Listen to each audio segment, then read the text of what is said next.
bukan birokratnya. Satu dari dua kayaknya sama kuning. PDIP Sulsel ucapkan selamat hari ulang tahun ke-22 Tribun Timur.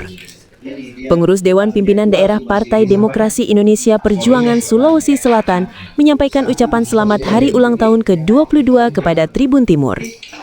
Ucapan tersebut disampaikan saat kunjungan silaturahmi ke kantor Tribun Timur di Jalan Cendrawasih nomor 430 Makassar, Senin 9 Februari 2026.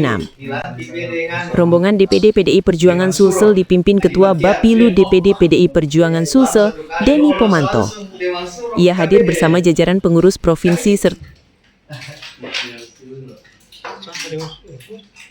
biasa kalau mau lihat itu pada rame di Makassar Tarangi bendera apa yang naik lagi kemarin basic tadi saya lihat PAN sama Hanura.